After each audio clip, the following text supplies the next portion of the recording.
Shalom, selamat pagi.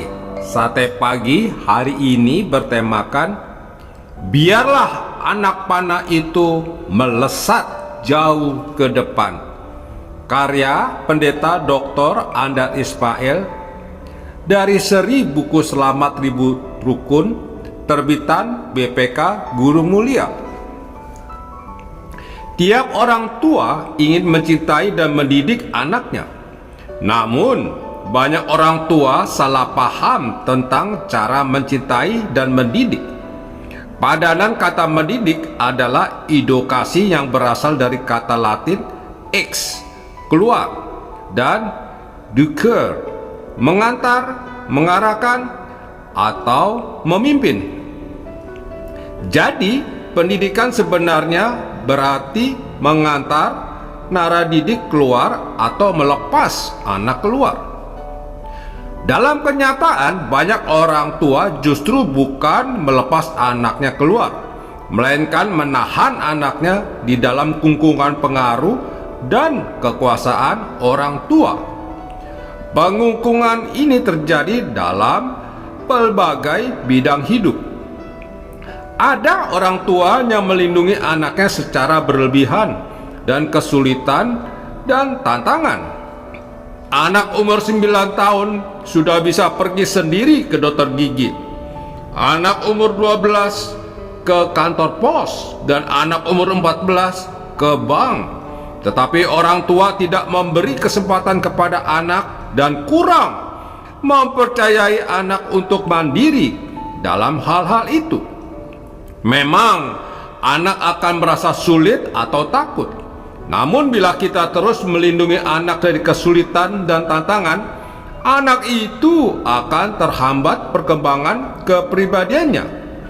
Ketika kedua anak kami berumur 8 dan 9 tahun, sengaja kami memberi kesempatan mereka pergi sendiri naik kereta api ke Bandung untuk berlibur di rumah tante mereka. Saya ingat betul bagaimana pada pagi buta itu kedua anak kami naik gerbong kereta api di stasiun kota dengan muka yang girang tapi tegang. Saya merasa kurang tega melihat dua anak sekecil itu bepergian sendiri dengan kereta api.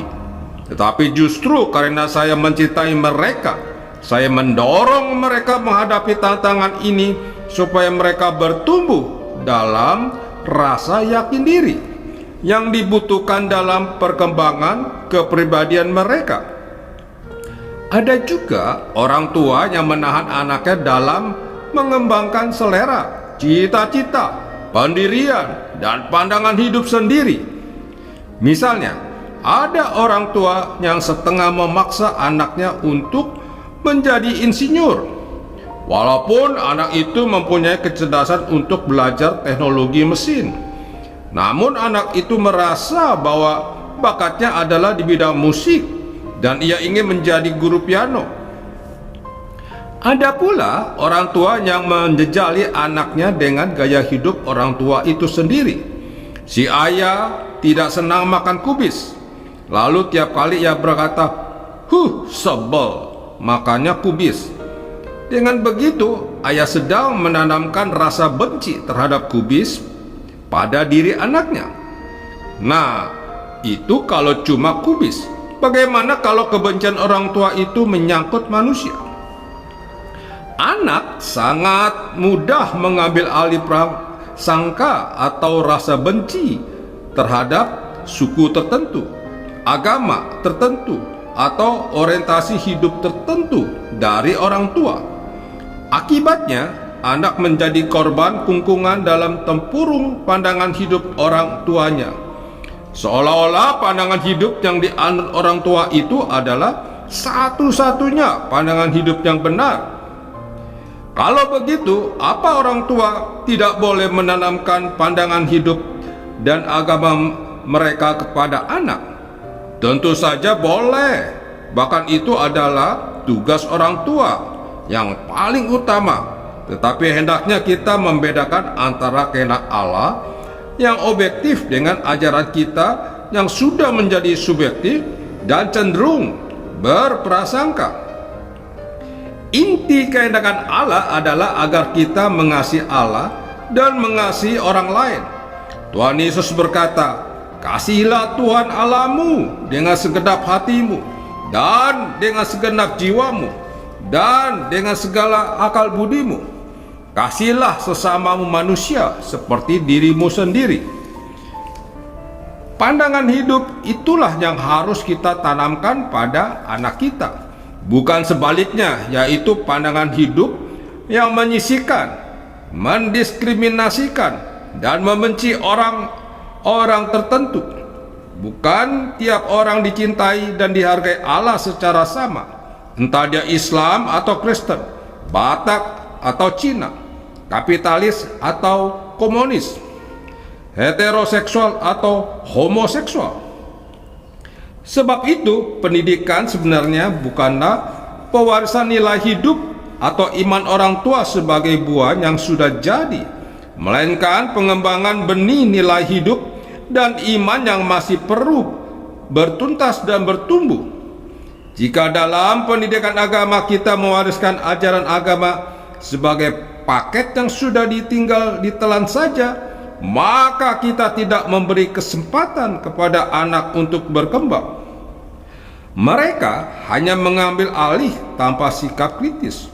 Upaya seperti itu tidak disebut edukasi, melainkan indoktrinasi. Sebaliknya, dalam upaya edukasi, orang tua menciptakan suasana yang kondusif bagi pertumbuhan nilai hidup dan iman secara wajar, di mana di dalamnya terdapat ruang untuk sikap skeptis dan kritis anak sesuai dengan tingkat pemikiran anak yang bersangkutan. Godaan terbesar bagi orang tua adalah menjadi posesif atau bersikap memiliki, dan protektif atau bersikap melindungi secara berlebihan terhadap anak. Mereka menahan anak dalam dekapan dengan motivasi supaya bisa terus mencintai dan melindungi anak, namun prakteknya mereka mengekang dan menguasai anak. Pada pendidikan berarti melepas. Itu sebabnya Khalil Gibran, filsuf pendidikan Lebanon yang kemudian menetap di Amerika Serikat, mengibaratkan orang tua sebagai busur, anak sebagai anak panah, dan Tuhan sebagai sang pemanah. Simaklah kata-kata Gibran ini. Anakmu sebenarnya bukan milikmu. Mereka adalah anak sang hidup yang mendapatkan hidup mereka sendiri. Mereka memang datang melalui kamu, tetapi mereka bukan milikmu. Engkau bisa memberi kasih sayang, tetapi engkau tidak bisa memberikan pendirianmu, sebab mereka memiliki pendirian sendiri. Engkau dapat memberikan tempat pijak bagi raganya, tapi tidak untuk jiwanya, sebab jiwa mereka ada di masa depan yang tidak bisa engkau capai sekalipun dalam mimpi. Engkau bisa berusaha mengikuti alam mereka, tapi jangan harap mereka dapat mengikuti alammu, sebab hidup tidaklah surut ke belakang, tidak pula tertambat di masa lalu. Engkau adalah busur dari mana bagai anak panah. Kehidupan anakmu melesat ke masa depan. Sang pemanah maha tahu sasaran bidikan keabadian. Dia merentangmu dengan kekuasaannya hingga anak panah itu melesat jauh serta cepat. Meliuklah dengan sukacita dalam rentangan tangan sang pemanah, sebab dia mengasihi anak panah yang melesat laksana kilat, sebagaimana pula dikasihinya busur yang mantap. Amin. Mari kita berdoa. Bapa Surgawi, ajarilah kami untuk mendidik anak-anak kami agar lebih cepat mandiri, bagaikan anak panah yang melesat jauh ke depan. Amin. Yesus sayang padaku,